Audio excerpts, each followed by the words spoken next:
I'm Lydia Cornell, coming up next on Herbie Pilato's Now and Then. Herbie J. I'm Lydia Cornell. I got his name wrong. I'm not gonna do that. My best friend. Very funny. Whoa. I'm Lydia Cornell, coming up next on Herbie J. Pilato's Now and Then. I'm sorry, I'm really being good. That was good. There we go. Did you catch that?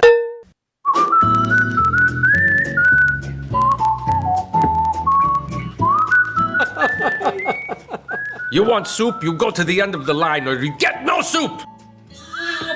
What do you two think you're doing? You can't smoke. There's no smoking in family hour. I understood the line "Everybody loves Raymond" because I was Robert. You take the good, you take the bad, you take them both, and there you have the facts of life. I used to be Gloria Loring, now I'm hashtag Robin Thicke's mom.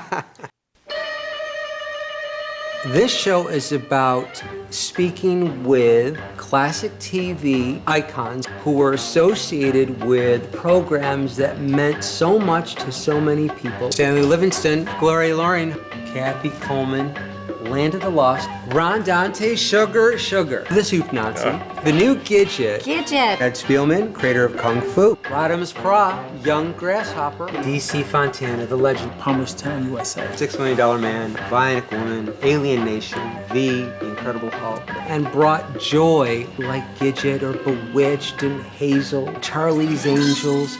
It was a special magic associated with those shows, and I want to celebrate those programs, the stars, and the lives of those stars. You know, they told me the night before the audition, the character's called the Soup Nazi and they want a Middle Eastern accent. Middle Eastern accent was easy. I had Lawrence of Arabia on videotape, so I just listened to Omar Sharif and, "You're drifting, Lawrence. Stop your drifting. Be warned." No soup for you. Well, the show was called My Three Sons, so we were kind of in a pickle, and somehow they loved my brother and thought, well, let's make him the third son. We'll concoct a story where he's a foster child and the Douglas family adopts him. So if you missed those 5 episodes, you wouldn't have known what the hell happened. The people come up to me, and the ones who are kind of like, think they're the first person to ever ask me that, you know, it's like, hey, snatch the pebble from my hand. Well, the funny story about that is when we were shooting that, you know, Philip Ahn was not a kung fu master. He was an actor and a nice man. But, you know, when we shot the scene, every time the pebble ended up in my hand, and then he would open it when it's, oh, cut. I was 10 years old when All in the Family came out. I didn't know half the stuff they were talking about, but I knew my parents were going to watch it, and they would let me watch it because they thought it was worthwhile. So this is a memory that's cherished in my head of time with them over TV. Your character on The Facts of Life was groundbreaking.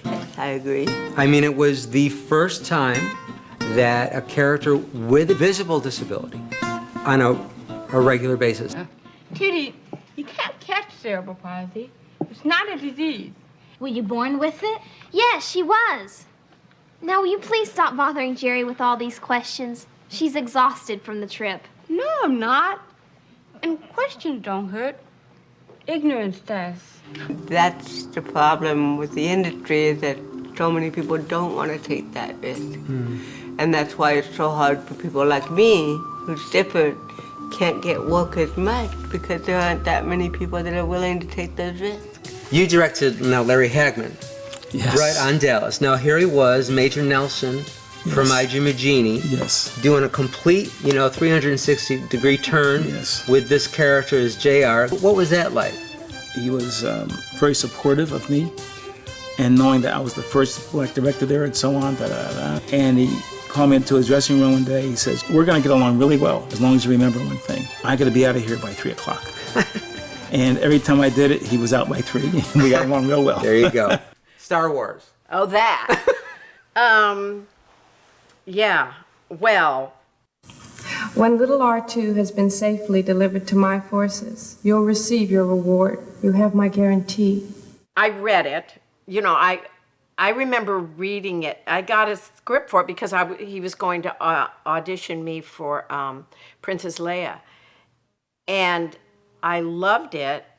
You know, I just thought it was wonderful. May the force be with. I love that. May the force be with you. It's God be with you. It's like the Catholic Church. To me, that's what it was like.